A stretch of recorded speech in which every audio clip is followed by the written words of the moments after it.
Op turns to a local subreddit for help when his brother gets trapped in the Buffalo blizzard of 2022, which claimed 47 lives. Another user saves his brother and recounts the experience in which they almost became the 48th and 49th lives lost. Editor's note: for some general info, Buffalo, New York, is known for its snowy winters, but the blizzard of 2022 has been called the storm of a lifetime. 48 inches, 122 centimeters, of snow fell in about 48 hours. With the wind chill, the temperature was minus 30 degrees Fahrenheit, minus 34 degrees Celsius. The conditions were so bad that emergency services were suspended. 47 people died. Original post by u/Junzeman. Op made a post in r/Buffalo that was titled, "I need urgent help. My brother has been stuck in his car since the afternoon. He is near X address and is running out of gas. We have tried our best to contact the fire department, police, and tow companies but haven't received any help yet. Please, someone help me. Any help or suggestions would be greatly appreciated." A comment from a local about the conditions in the area. Volunteer firefighter here. Our trucks cannot move in this snow. We are getting stuck and cannot get to anyone at the moment. At least 50% of the town's fire apparatuses are stuck somewhere. I hate to say this, but if you can contact him, tell him help is probably not coming. He is going to have to get resourceful, knock on doors, do something. There is nothing we can do at the moment. We are snowed in at the fire hall. Comment left by u/Spore211215.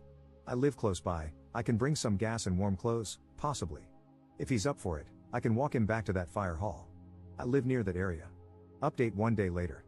Posted by u/Spore211215. Saw another post on here saying someone was stuck on Genesee Street near Crabapples. Well, I think to myself, hey, I only live about half a mile from there. I bet I could help this person, and I make the decision to go. He's been stuck there all day, and his clothes got wet from the snow while trying to leave, so I knew he needed help. So, I'm getting myself ready. I grab what little gas I have, some food and water in case he needs any, and some warm clothes and a blanket for him. Then I gear myself up.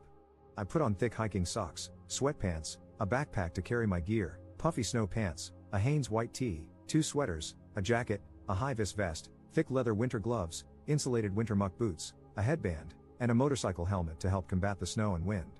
So, it's time to head out. It's about 11 p.m., the wind gusts are still ripping outside, and snowdrifts can bring visibility down to zero. The motorcycle helmet is a mixed bag, helpful in some ways but also letting snow get stuck in my face, but overall, it was a good choice. Now, let me tell you, going to get this man was difficult.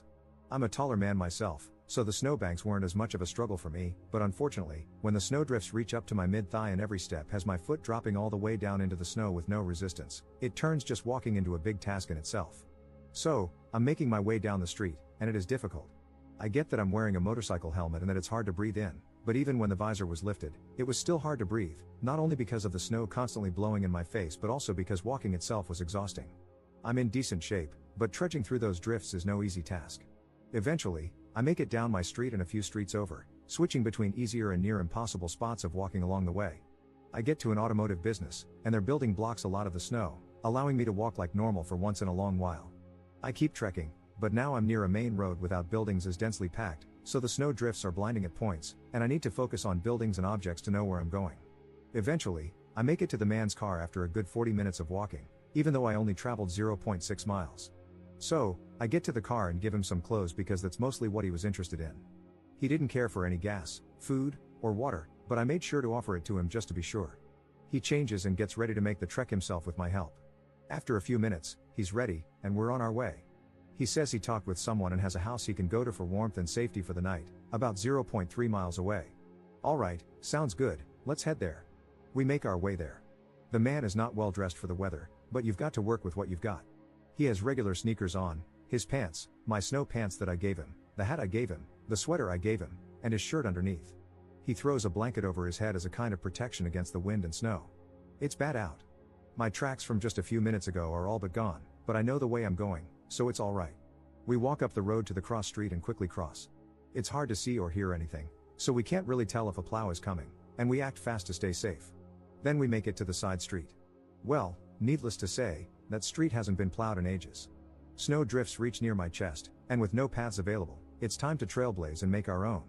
We need to make it maybe 9 or 10 houses into the street, but with snow like this, we're barely progressing at all. I'm dressed for the conditions, so I'm only getting tired. The man I'm helping isn't doing great. Snow is accumulating on his face, and he occasionally falls into the snowbanks and needs to recover. When we get near houses that block the wind, we take a break and relax because we need the energy to make it to this house and can't give up. After more struggles, we eventually make it to the house, about 0.3 miles in 30 or so minutes. The person living in the house graciously lets us both in. I recover by warming up a little bit. The snow that accumulated on me just starts dripping and melting, which I know is a bad sign, so I make my stop short to avoid being drenched on my trek back. The man I helped is very thankful and gets comfortable and warm for the first time in hours. But I can't stay long, so I tell him I'm glad he is safe, thank the homeowner/renter, whoever the man that let me in was, and head back out. Now, I'm on my way back home. It's a few minutes after midnight. I made it about a mile in an hour, not great, but it is what it is. There's another 0.6 miles or so to go. My phone is getting caked with ice at this point, but surprisingly, it keeps working throughout the whole trip without any issues. Time to make my way back. I can actually see my trail this time, so I use my previous steps to try and make my walk a little easier. I'm starting to struggle but no, I can't stop. Eventually, I make it back to Genesee Street and see a front loader messing around with some snow, I'm assuming for emergency vehicle traffic. His windows are all iced over and fogged up, and I can't tell if he even sees me. I've got my mission, so I stay the hell out of his way and keep going. I give a wave and a thumbs up and continue making my way home. I cross Genesee quickly because now I know the plows are out, and I need to stay out of their way. Back in my neighborhood. My trail is gone, but I know where I'm going, or at least I think I do, so I keep making my way. I take a pit stop to call my girlfriend at home, letting her know I'm okay and all that jazz so she can relax. The phone call ends, and I continue on. Snow is piling up on my visor, and I've been constantly raising and lowering it throughout this whole trip. Fog and ice are really blocking my vision, so I essentially have to keep the visor up to see, only lowering it now and then to catch my breath or block the heavy snow gusts. My progress is really slowing, and my right leg is starting to hurt. Feels like I'm pulling something near my hip. Oh well, that's unfortunately not something I can dwell on while navigating the streets in a snowstorm. I keep making my way at a severely reduced pace and take a turn onto my street. Unfortunately, I was a bit exhausted and confused and made the turn one street too early, realizing it about halfway down. Weighing my options, I decide I can't really keep going forward without risking wasting even more time trying to get home. So, I backtrack to where I made the wrong turn and continue on the correct path. Eventually, I make it one street further and take the correct turn. I am getting exhausted, and my leg is really starting to bother me. No matter, gotta keep going. I hook a left and am on the final stretch home. The foot trail is gone again, so I'm on my own for making a path. The snow drifts are getting bad and extremely difficult to get through. I start counting my paces and can only make between 10 and 25, usually only 10, before I need to stop and catch my breath. Gotta keep going. That trail's on for a while. Eventually, I start walking right up against people's houses if the snow drift has made a path where there's less snow. I'm close to home but very, very tired. Thankfully, for the most part, the snow is at least at my back on this path. I keep struggling but can't give up. I am making nearly no progress, but I gotta get home. Eventually, I can see my house light but still have little energy to make it there. 10 steps. 10 steps. 10 steps. I'm close. I see the last section of snow near my house. 5 steps. My leg is really hurting. 5 more steps. Boom. Home. I am exhausted and ready to drop. I make it in the door, and my girlfriend helps take off all my clothes, backpack, and whatnot. I'm caked in snow but stayed warm throughout. I try to take my helmet off, but the snow caked onto the back of my head so much that my hair had ice in it, making it stick together. She had to melt the ice with her hands to get it off. I have her check me for frostbite, and surprisingly, there's none to be found, which I might debate. At the time of writing this, my ears are still a bit numb and have a funny feeling, but nothing of much concern. It's almost like the feeling of Novocaine at the dentist, but to a much lesser extent. Then I relax. She has hot cocoa ready for me as I walk in, and now I just get to relax. I earned this hot chocolate. Mission success, helped a man get home safe and got home myself. A comment from the homeowner who took you/Junzeman's brother in. Thank you man, you saved the guy's life. May Allah bless you. I'm the homeowner you guys came to help. For a second, I thought you were a first responder with your helmet on, lol. It's a happy ending story. The man stayed in my house for 2 nights, and he headed out home this morning. He even helped me clean some snow off my driveway before he left. He arrived home safely, though his car is still stuck on the road.